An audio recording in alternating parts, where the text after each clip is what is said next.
بسم اللہ الرحمن الرحیم۔ ویڈیو کو شروع کرنے سے پہلے آپ تمام دوستوں سے گزارش یہ ہے کہ ایک مرتبہ نہایت احترام کے ساتھ درود شریف پڑھ لیجئے۔ اللہم صلی علی محمد وعلی آل محمد۔ ویڈیوز اچھی لگیں تو چینل کو سبسکرائب کر لیجئے اور بیل آئیکن کو پریس کر لیجئے۔ اور متعرض نہیں ہوئے تو ہوا نے سمجھا کہ حق تعالیٰ نے ملائکہ کو ان کے منع کرنے سے روک دیا ہے، اس لیے کہ درخت حلال کر چکا ہے اور سانپ سچ کہتا ہے۔ پھر اس درخت کا پھل کھایا اور کوئی تغیر اپنی ذات میں نہ پایا تو آدم سے پوری کیفیت بیان کی۔ اس سبب سے آدم نے فریب کھایا اور اس درخت کا پھل کھا لیا تو وہ اثر جس کا ذکر خدا نے قرآن میں فرمایا، یعنی شیطان نے اپنے فریب و وسوسے سے ان کو ڈگمگایا اور ان کو اس مقام سے باہر کر دیا۔ ہم نے کہا کہ اے آدم و حوا اور سانپ و شیطان، بحث سے تم سب نیچے اتر جاؤ، بعض تم میں سے بعض کا دشمن ہوگا۔ آدم و حوا اور ان کی اولاد شیطان اور سانپ اور ان کی اولاد کے دشمن ہوں گے، اسی طرح ابلیس وغیرہ آدم و فرزندان آدم کے دشمن ہوں گے، اور تمہارے لیے زمین ناپائیدار زندگی کے لیے محل و مستقر ہے اور مرنے کے وقت تک فائدے ہیں۔ تو آدم علیہ السلام نے اپنے پروردگار سے چند کلمات سیکھے تاکہ ان کو پڑھا کرے، اور انہوں نے ان کو وظیفہ قرار دیا جس کے وسیلے سے خدا نے ان کی توبہ قبول کی۔ انہ هو التواب الرحیم، بے شک وہ توبہ کا قبول کرنے والا اور رحم کرنے والا ہے۔ ہم نے کہا کہ سب بحث سے نیچے اتر جاؤ۔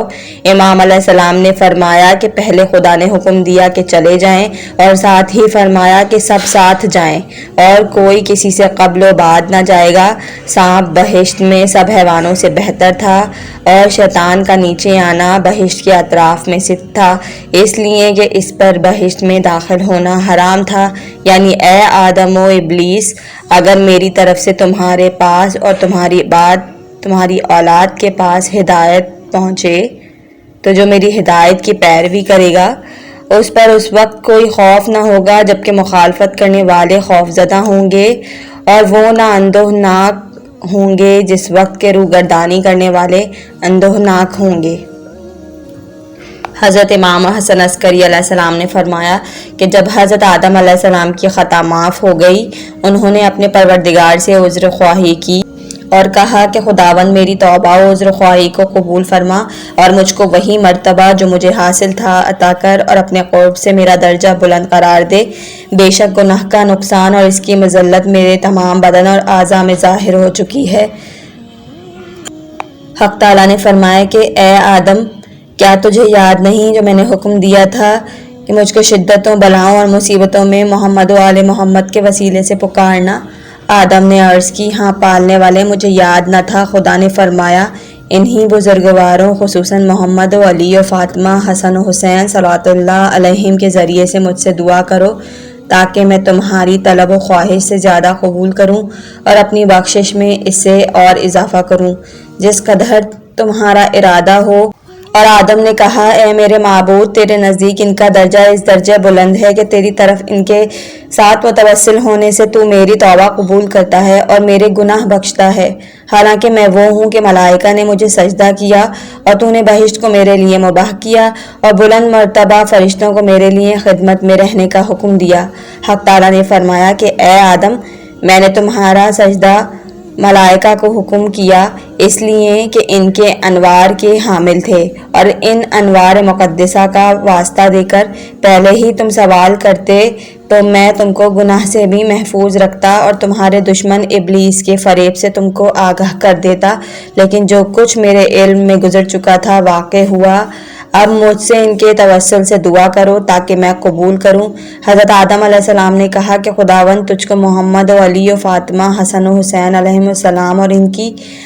آل اطہار کا واسطہ مجھ پر فضل و کرم فرما، میری توبہ قبول کر کے میری لغزشوں کو معاف فرما کہ مجھے اسی طرح اسی مرتبے پر واپس کر دے جو مجھے تیری بخشش کے سبب حاصل ہوا تھا۔